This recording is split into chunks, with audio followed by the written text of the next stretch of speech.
Ok, bah écoutez les gars, je vais commencer à dire bonjour de la part du Groovycast. On a de la chance aujourd'hui d'être sur la péniche de David, on peut l'appeler la péniche de David, le Jolly Roger, et je suis très très bien entouré. Les gars, je vais vous laisser vous présenter un petit peu, dire un peu qui on a sur le plateau aujourd'hui et on va continuer après. Sûr, mais je vais te les présenter moi-même si tu veux. Vas-y, présente-toi. Bah, on a Arthur Blake, qui est un artiste extrêmement prometteur et qui va jouer sur le bateau. On a Sandra qui est notre barmaid, qui va nous apporter toute son expérience. Hey Sandra, nice to see you, only in English. Et on a Bastien, qui est mon assistant manager, et qui est aussi mon bras droit, on travaille énormément ensemble.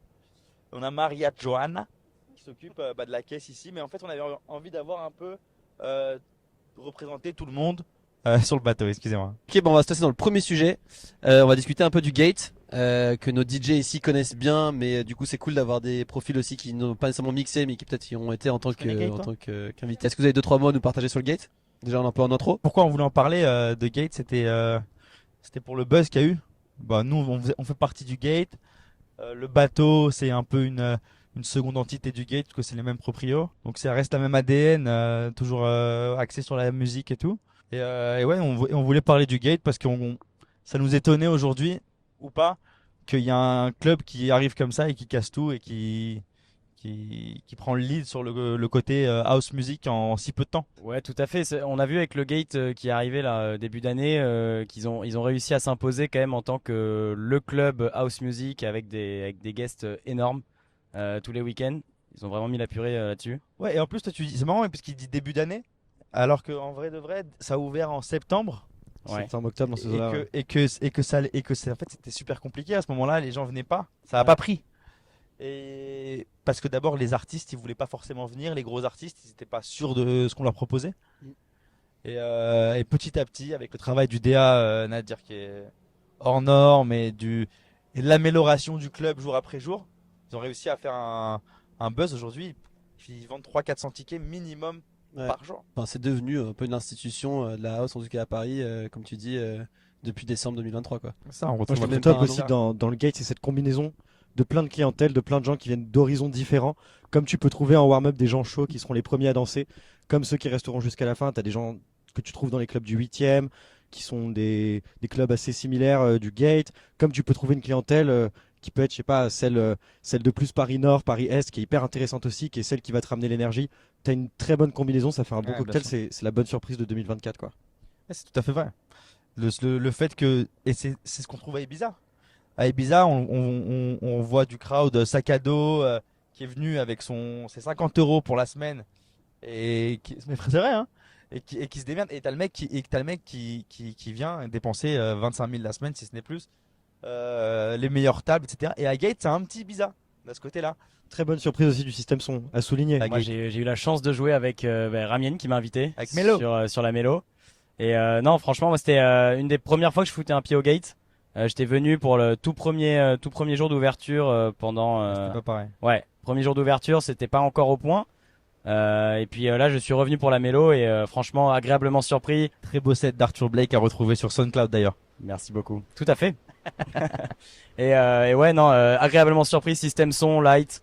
Comme tu disais, David, on se croirait à Ibiza, quoi, Ouais, le le club, temps il est d'un instant. vraiment on point. Moi j'ai beaucoup aimé le gate, mais j'ai lu un peu T'as du jamais coup. été à Gate? Si j'ai déjà été, mais que en tant que spectateur. J'ai pas encore joué bientôt, hein. Bientôt, J'attends l'invite. Suivez-le.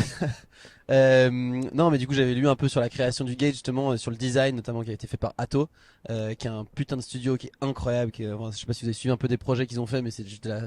On va suivre un peu du coup sur le type de guest, enfin le type de clientèle qu'il y a du coup au Gate. Vous qui avez déjà joué, bon, tu as déjà joué une fois, David plusieurs fois, toi qui as été en tant que, bah, je pense qu'en tant que manager ou en tant que spectateur. Il passe du temps, hein, Bastien. Il passe du temps là, Bastien. Ok. C'est pour ça qu'il est un peu fatigué là d'ailleurs. Non mais du coup, enfin, qu'est-ce que vous avez remarqué un peu sur justement le type de gens qui viennent, du coup vu que c'est une nouvelle boîte et que c'est bah, plein à craquer tous les soirs. Et ouais, non, mais c'est vrai que voir un club comme ça dans ce coin-là de Paris, qui On connaissait normalement est un endroit rempli de clubs plutôt haut de gamme où la clientèle qu'on s'attend à avoir devant nous est pas forcément une clientèle clubbing qui vient clubber réellement et qui vient écouter, qui est peut-être un peu plus fermée musicalement à ce que les DJ de cet endroit-là aimeraient proposer. Et je pense que ça fait du bien à Paris et ça fait du bien à ce coin-là de Paris. On n'est plus obligé de traverser tout Paris pour aller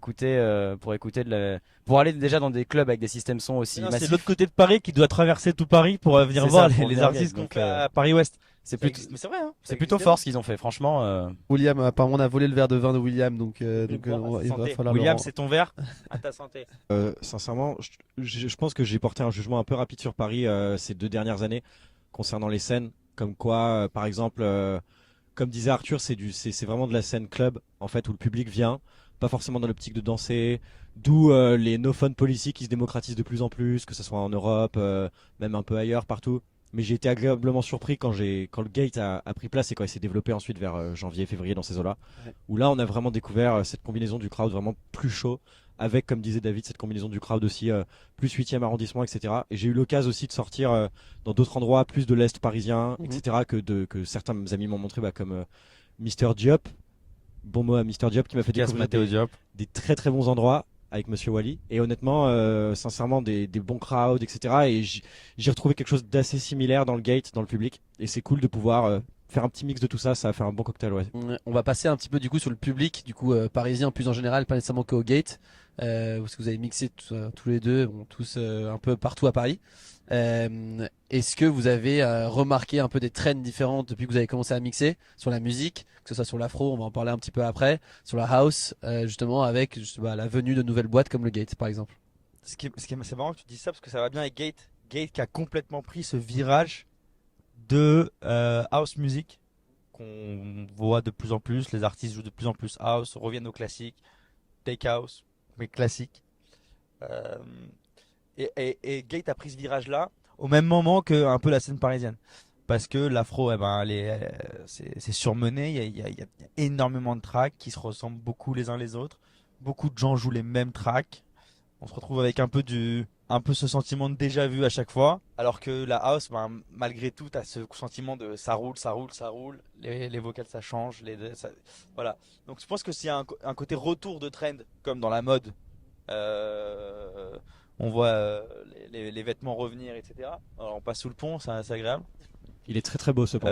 Et aujourd'hui, on ressent un virage comme Blake. Blake, t'as quel âge, excuse-moi, Arthur? Moi j'ai 22 ans là. 22 ans. Ouais. Moi, il joue des morceaux, je pense qu'ils sont plus vieux que lui. Il y a beaucoup de morceaux où j'étais très jeune ou alors j'étais pas né. Mais je pense que c'est comme à peu près toutes les modes, que ce soit pour la mode vestimentaire ou musicale. On sent que ça tourne. Il y a eu l'EDM il y a une dizaine d'années qui était de la musique. Là, on voit un avènement. On a vu un avènement Afro House qui est encore là d'ailleurs. Hein. Je pense qu'on a pu le voir aussi. Il y a eu les CD. Après, il y a eu l'ère numérique. Et là, les vinyles sont revenus vachement à la mode. Pendant plusieurs années, les plus gros achats, Noël, etc., c'était des platines vinyles. Ça revient vachement. Et je pense que ça tourne. C'est pareil dans tous les aspects. Oui, bien sûr, tous les aspects artistiques. C'est ça. En fait, c'est des cycles. Ouais. Et là, on touche, on est sur un cycle Afro House, c'est sûr, qui devient en fait le commercial. À l'époque, le DM, c'était le commercial. Aujourd'hui, on a une chance inouïe, nous. C'est que la musique qu'on croyait pointue, Ouais.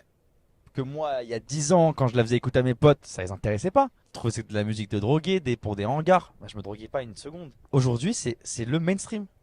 C'est incroyable.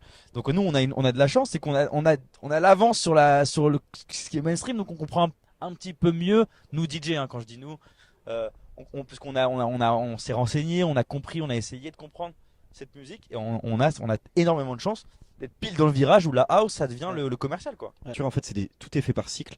Et aussi, ce qui est intéressant, c'est que si tu prends les artistes de DM, par exemple, il y a 10 ans, tu vois, t'exploses des grosses scènes, des scènes de DM, tu vois, par exemple de Hardwell, qui est un gros DJ à l'époque de la Big Room, à l'apogée de la Big Room, tout ça. Non, maintenant ça joue mélodique techno, un peu hard comme ça. Le mec, il a disparu pendant 3 ans. Il y a eu Ultra Miami après le Covid. Il a fait son comeback. Il est arrivé, il a fait un show mélodique techno. Les gens n'ont rien pigé. Du coup, il y avait plein de réactions. Il y a des gens qui se disaient c'est bien, il s'adapte au nouveau cycle. Il y en a d'autres qui étaient là, putain, il est passé où le Hardwell de la Big Room, tout ça. T'as d'autres artistes après, c'est plus open, mais genre des Dimitri Vegas et Like Mike que j'ai personnellement jamais trop apprécié. Mais tu vois que les mecs maintenant ils font de l'afro house. C'est un truc de malade. C'est un truc de dingue.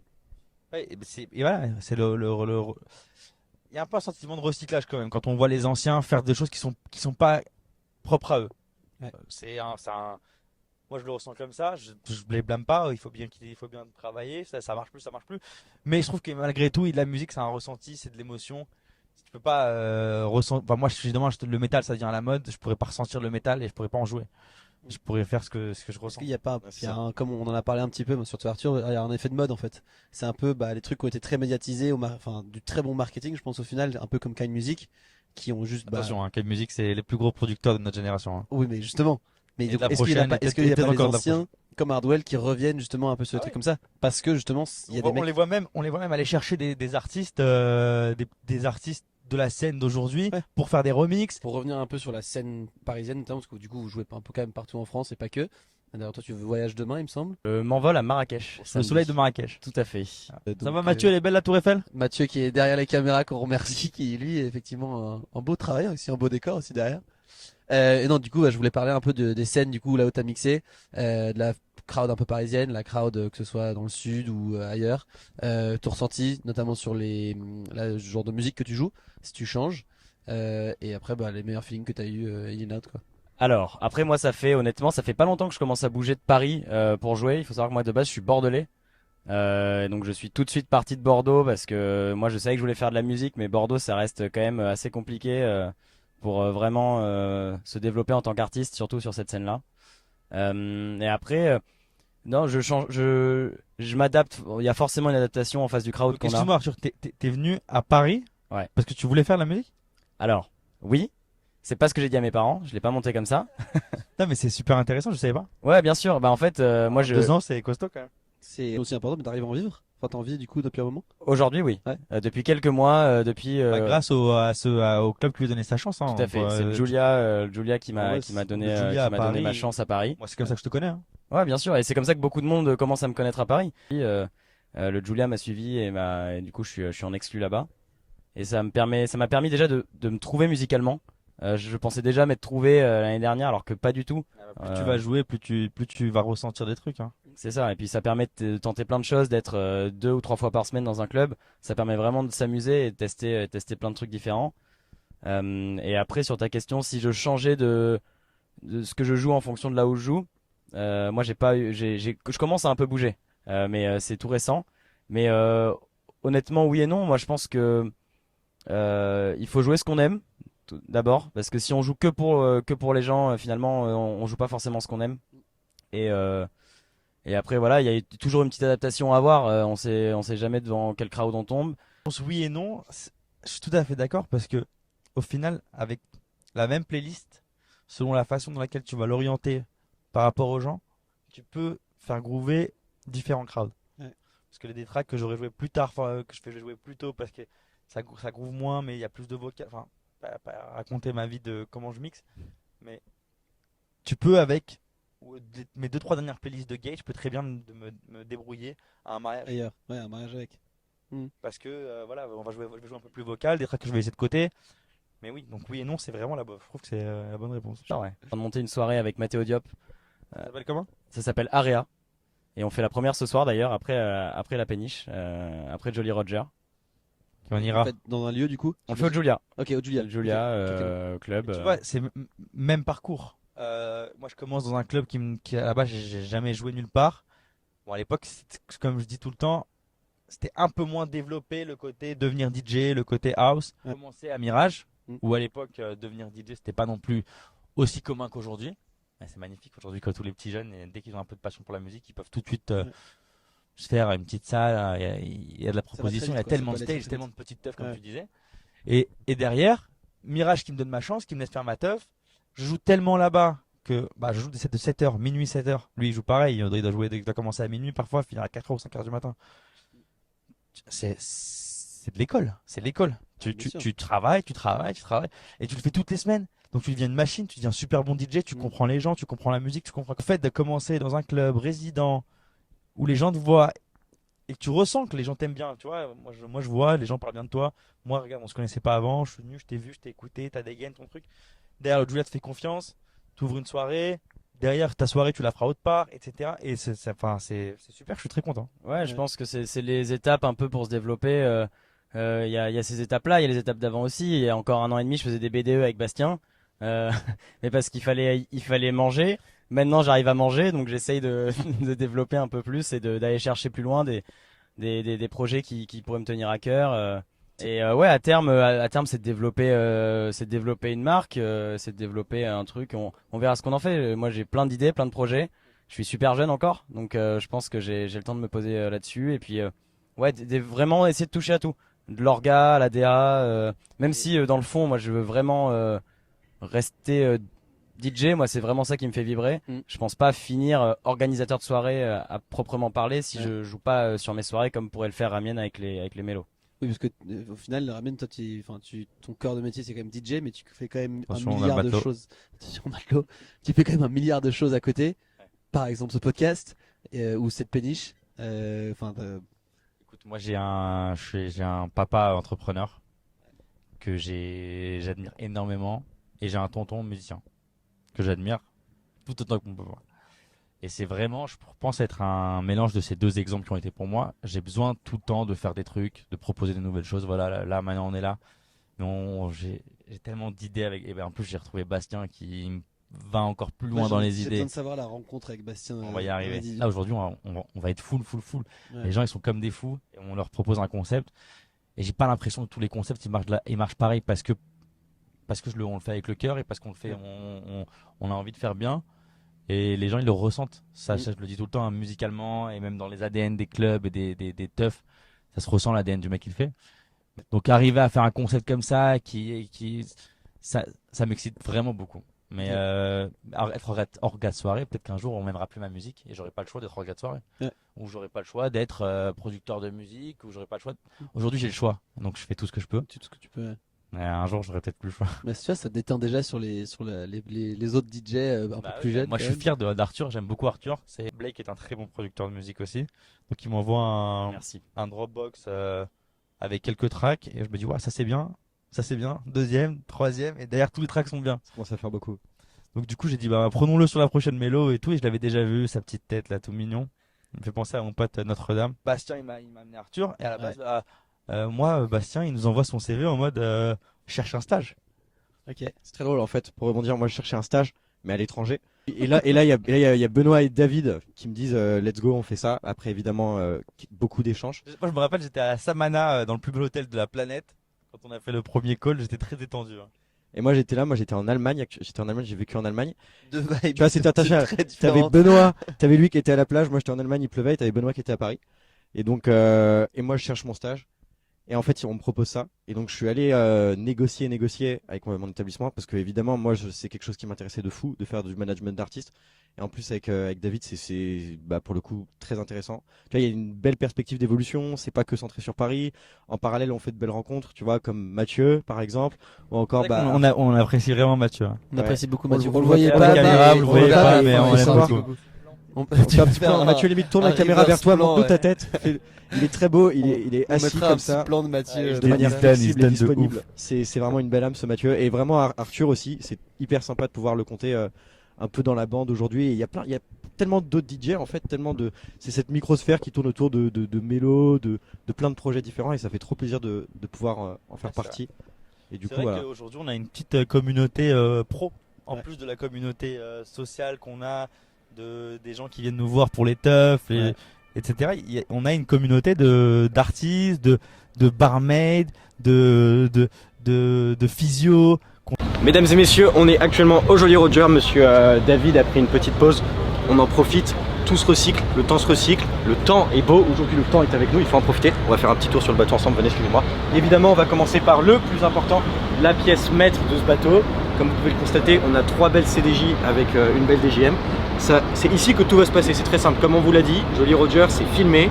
Il y a 3 sets. C'est de la boiler room. C'est de la bonne ambiance. Les gens derrière, ils mettent l'ambiance totale. Je trouve que la déco est très sympa. On a des beaux palmiers. Arthur, viens avec moi. Arthur, viens avec quelque chose à nous dire sur ce bout. Moi, je le trouve top. Regarde, voilà, il y a David en personne qui nous rejoint. Donc là, on est au complet. C'est parfait. Tout est top. Voilà. Je trouve tout exceptionnel. Est-ce que vous avez quelque chose à dire sur ce petit bouffe qui est vraiment top? Ça attendait que ça parte en sucette. Ouais, C'est maintenant que ça part en sucette. il a fallu 1h20 à Bastien pour partir en sucette sur le bateau. Écoutez, ce boost est catastrophique. On n'a même pas une V10. Mais Il y a même genre il manque des potards. Alors tu mixes comme ça sur le potard. Donc ça veut dire que si tu veux monter les basses, tu fais comme ça. Tu prends sous la vitre, hop, tu récupères, hop, tu montes. J'ai pas de platine donc en vrai c'est mieux que rien les gars. Je trouve que tu fais pas mal le pick-me sur le j'ai pas de platine. On mettra un PayPal, une cagnotte pour financer l'âge. Il a bien vécu, mais il va bien vivre encore ce soir.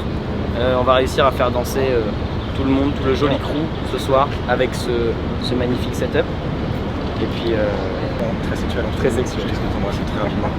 Il y a la tour Eiffel, il y a des petites tours partout, il y a la Seine. On les attend, regardez notre équipage de matelots, monsieur Blake. On a le monsieur de Groovycast, là, le monsieur de Groovycast qui est très choix avec sa petite casquette. Oui, je sais, merci, c'est très gentil. Absolument. Et encore une fois, vraiment, on a présenté ou pas hein. Non, mais moi on s'en fout, moi. J'ai oublié le guest, la guest. Jenna. Oui, Jenna. C'est en exclu, c'est ici, c'est Jolly, c'est Roger. C'est Jolly Roger. Exactement, merci monsieur Blake, je suis tellement content de vous avoir parmi nous en fait ce podcast. Hein. Il y a un podcast qui tourne, hein. Tu vas venir parler un peu. Écoutez, il y a même qu'est-ce qui est plus important ce soir, est-ce que tu peux faire un petit zoom sur Patrick et Jacqueline qui viennent spécifiquement pour le set de Ramiette ce soir. Patrick et Jacqueline qui sont des fidèles et fervents clients en fait finalement de Mélo et surtout des amis qu'on compte depuis très longtemps. On est vraiment encore une fois ravis et satisfaits de la recevoir ce soir. Jenna. Alors, mesdames et messieurs, on reçoit Jenna. Jenna, bonjour, bienvenue sur ce bateau. Comment vas-tu aujourd'hui? Voilà. Très bien. Est-ce que c'était pas trop long l'attente? Le cadre est hyper sympa, comme tu le précises. Surtout quand je suis avec vous. Surtout avec. Tout oublié. Tenez, on va vous passer un petit mic, regarde. Je m'appelle Jenna, la musique, mais j'ai la chance de beaucoup voyager. Et voilà, je suis ravie d'être avec vous ce soir, je vous écoute. De même. Je suis rentrée d'Ibiza hier. Je sais pas. Je suis passée au Hawaï voir petit Black Coffee. Ah, il y a déjà Black Coffee qui a commencé là, ça casse la saison. Il a commencé là, je crois, il y a 2 semaines. C'était qui son guest du coup? J'ai pas vu, moi je suis arrivée assez tard. Donc je peux pas te dire qui était son guest. Ok. Mais c'était pas toi, sinon je t'aurais vu. Hein. Bravo. On espère, c'est pour quand là? Bah écoute, moi j'ai un jour Black Coffee, il est venu, je sais pas si vous l'avez déjà vu, il est venu à la première mélo. Première fois que je fais le mélo dans un club, c'était au Pablo. Et il jouait avant à Bagatelle Beach, à Saint-Tropez. Sympa. Hein. Et il a débarqué, il est venu, il a pris la table collée à nous. Et il a commencé à envoyer des bouteilles et tout, genre en mode client, tu vois. Et moi j'étais trop stressé. Et au bout de la 3-4ème chanson, je me détends et je vois, il fait comme ça sur mon track, genre. Je dis, mais il y a Black Coffee en train de teuffer sur ma chanson. Et au final, moi je me suis senti à l'aise, j'ai joué un track de Black Coffee, Turn Me On, que j'adore. Et il a sauté dans la cabine et il s'est mis à jouer avec moi. Donc t'es en train de dire que t'as fait un B2B avec Black Coffee là? Vous pouvez les trouver sur mon Instagram, sur les environs de juillet 2021, je pense. Voilà. Oh là là, regardez qui on a, le voilà, le célèbre. Il va venir nous dire un mot, Paul. Costume, regardez-moi ce garçon. Non, on voudrait même pas ton avis, on voudrait que tu nous fasses une blague. Bon, il voulait absolument que je close sur Jolly Roger et sur le bateau. Donc du coup le concept, voilà, c'est une communauté, comme on a dit. On lit médias et teuf. Donc on va essayer de créer du contenu podcast, du contenu image DJ et on va essayer de faire perpétuer le truc. Mais ça me fait plaisir de te voir. Donc et voilà, aujourd'hui j'ai mon super artiste qui est Arthur en qui je crois beaucoup, qui s'appelle Blake, qui est un DJ, on parle la même musique et tu vas entendre jouer parce que Jenna est là dès le début, donc elle va pouvoir écouter Arthur jouer, qui est juste une pépite. Et après on va avoir Niv Yefet, qui est un pote à moi aussi, un super DJ israélien, voilà. Ouais, super. Arthur, qu'as-tu pensé de ce petit podcast, le premier de la saison? Oui, petit podcast sympathique, premier de la saison. Il faut quand même mettre en marche un peu, s'habituer avec les caméras. C'est vrai que c'est assez, décontenançant. Je ne sais pas, mais vous avez compris avec le mot décontenançant. C'est très goofy. C'est assez goofy d'avoir plein de caméras qui nous filment comme ça. Mais petit à petit, on va prendre le rythme. Moi, je serai pas là tout le temps, mais je dis on, mais je reviendrai sûrement. Et puis voilà, je trouvais ça très cool. Là, lui, il va venir là. Puis, merci. Hein. Voilà, je pense qu'il est l'heure de faire des bisous à tout le monde. C'est très long, on avait 4h30. Peut-être fracasse. Est-ce qu'on peut faire un zoom sur le bateau? Peut-être fracasse. Qui va fracasser ce soir vos oreilles, vos âmes, mais surtout tous ensemble dans ce bon esprit. Il y a un élément que je voulais souligner avec vous. C'est cet élément, mon chéri, ce soir, c'est le drapeau du Jolly Roger. Le drapeau du Jolly Roger, my friend. L'âme de notre événement.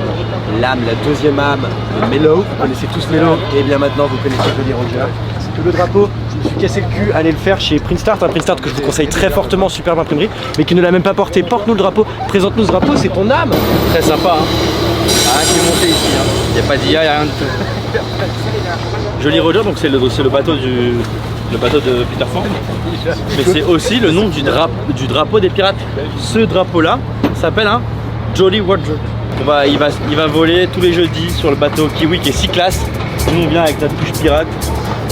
On a tout cassé. C'est toujours Mélo qui présente. Donc be Mélo guys.